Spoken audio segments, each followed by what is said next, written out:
Halo, Assalamualaikum warahmatullahi wabarakatuh. Terima kasih untuk yang sudah datang ke channel aku.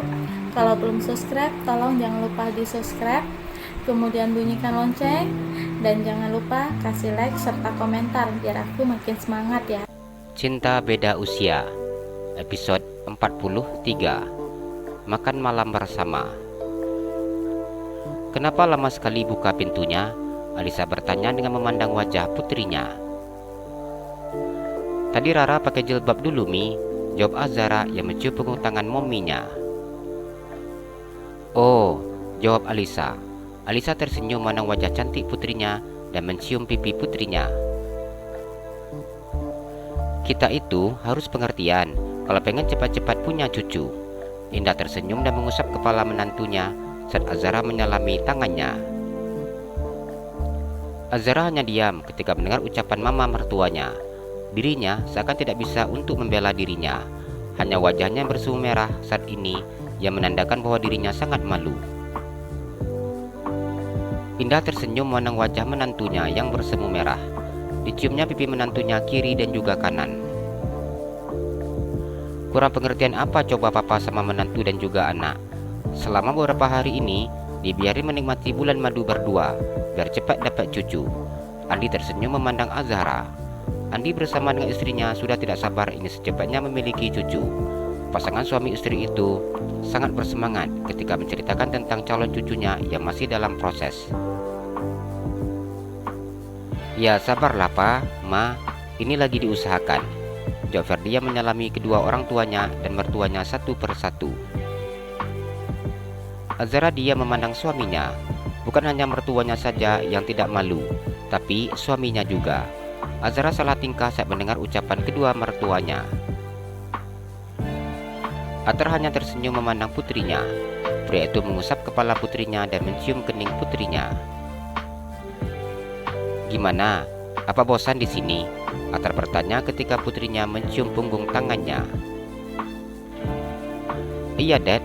Azara tersenyum dan memeluk dadinya. Ia begitu senang karena dadinya tidak masuk ke dalam kelompok yang suka mengerjainya. Rara rindu Dedi. Masa sih? Atar tersenyum memandang wajah putrinya. Iya, Dad, jawab Azara yang begitu sangat manja dengan dedinya. Dedi nggak minta cucu buru-buru kok. Dedi juga nggak mau cepat-cepat jadi kakek, ucapnya yang tersenyum. Azara tersenyum mendengar ucapan dedinya.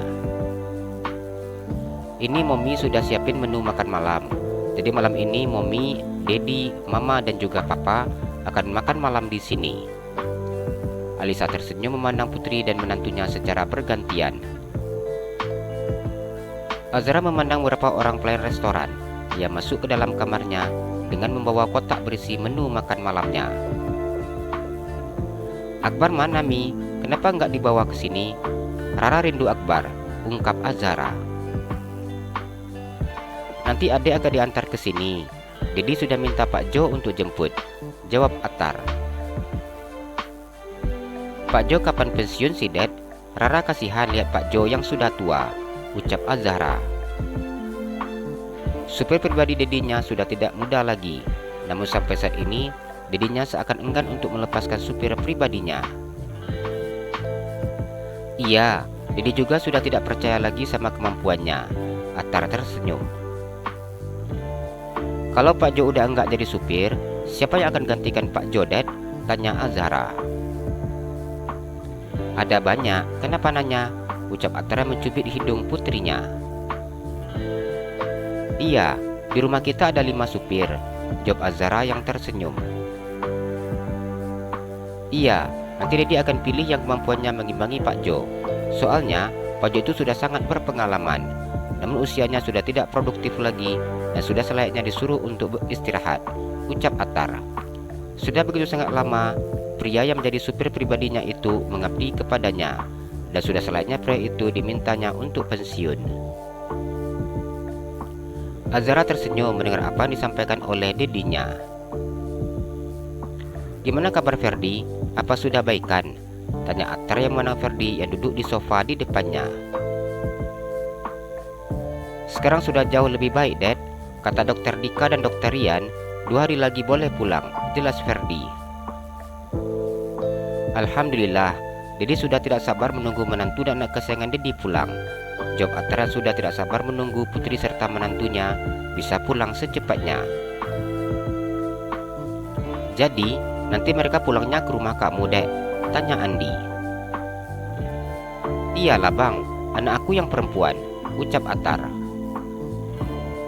Terus, kapan menantu akan ke rumah kami? Tanya Andi. Setelah 1 minggu lah abang, ucap Atar. Jadi acara resepsinya gimana? Tanya Andi. Belum bisa kita buat bang, orang itu masih dicari sampai sekarang. Atar masih belum tenang sebelum orang yang menyerang menantunya ditemukan. Apa masih belum ada kabar? Tanya Andi. Sekarang orang kita dan pihak yang berwajib sedang mencari keberadaannya di Tanjung Balai Karimun, jawab Atar. Aku minta biodatanya, Dad.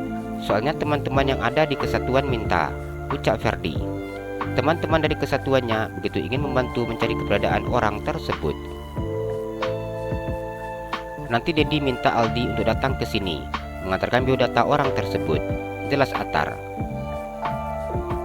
Iya, Dad. Aku berharap orang itu bisa secepatnya ditemukan, jawab Ferdi. Assalamualaikum, ucap Akbar yang buka pintu kamar tersebut. Waalaikumsalam, jawab Ferdi yang tersenyum. Mengapa tidak ada yang memberitahuku kalau Bang Ferdi ternyata sedang ada di rumah sakit seperti ini? Tanya Akbar yang duduk di samping Ferdi. Ferdi tersenyum ketika mendengar ucapan adik iparnya tersebut.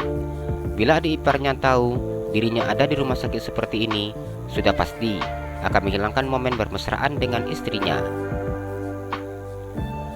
Selama beberapa hari ini, aku selalu menanyakan tentang keberadaan Kak Rara. Semuanya mengatakan sedang pergi ke rumah temannya. Tapi ternyata Kak Rara ada di sini, ucap Akbar. Adek kakak di sini nemani Bang Ferdi, tapi anak kecil enggak dibolehin sering-sering datang, ucap Azhara. Kurang besar apa aku? Tanya Akbar. Rumah sakit ini punya aturan. Anak di bawah umur 10 tahun itu nggak boleh berkunjung ke sini sering-sering, jawab Alisa. Bukankah rumah sakit ini milik Dedi? Bukankah rumah sakit ini kita yang punya? Bukankah aturan ini kita yang buat? Protes Akbar. Karena rumah sakit ini kita yang punya, karena peraturan di rumah sakit ini kita yang buat, maka kitalah orang yang pertama yang harus menaati peraturan. Kita harus mematuhi aturan yang kita buat sendiri, meskipun kita pemiliknya. Ingat, Dedi tidak suka bila anak Dedi bersikap semaunya. Akbar menarik nafasnya dengan sangat dalam dan kemudian menghembuskannya. Kenapa aku harus selalu tersangkut dengan yang namanya usia? Ucap Akbar yang seakan tidak mau menerima kenyataan. Ferdi tersenyum mendengar ucapan adik iparnya. Maafin abang ya, belum bisa ngajak Akbar main-main, ucapnya. Sudahlah, tidak usah pikirkan itu dulu. Siap saja dulu yang penting, jawab Akbar. Mereka yang ada di kamar tersebut tidak mampu menahan ketawanya ketika mendengar jawaban Akbar yang begitu sangat dewasa. Ya sudah kalau begitu, kita akan di sini temani Kak Azhara dan juga Abang Ferdi sampai nanti jam 9, jawab Atar. Apa Kak Zahra akan ikut pulang? Tanya Akbar. Kakak enggak pulang, kakak nemenin Abang Ferdi di sini, jawab Azhara. Aku ingin tidur di sini, aku rindu sama kakak dan juga aku akan menjaga Bang Ferdi, ucap Akbar. Iya boleh, nanti adik tidur di sini, jawab Azhara yang juga sangat merindukan adik kesayangannya. Sudah beberapa hari ini, Azhara hanya fokus mengurus suaminya. Namun dirinya tidak bisa memungkiri bahwa ia begitu sangat merindukan adik satu-satunya. Ferdi tersenyum ketika mendengar ucapan istrinya. Malam ini ia tidak bisa bebas untuk menikmati kemesraan bersama dengan istrinya. Banyak menu makan malamnya, ucap Azhara yang memandang meja makan yang sudah penuh dengan menu yang terhidang. Iya, ini makan malam pertama keluarga kita setelah kalian menikah. Sebenarnya, sejak kemarin Mommy ingin mengadakan makan malam di sini, tapi semuanya melarang. Katanya harus pengertian dengan pengantin baru. Alisa berkata dengan sangat jujur. Azhara hanya tersenyum malu mendengar ucapan Mommy-nya. Jalan-jalan ke Pekanbaru, jangan lupa beli sepatu. Kalau kamu suka channel aku, please subscribe aku. Terima kasih.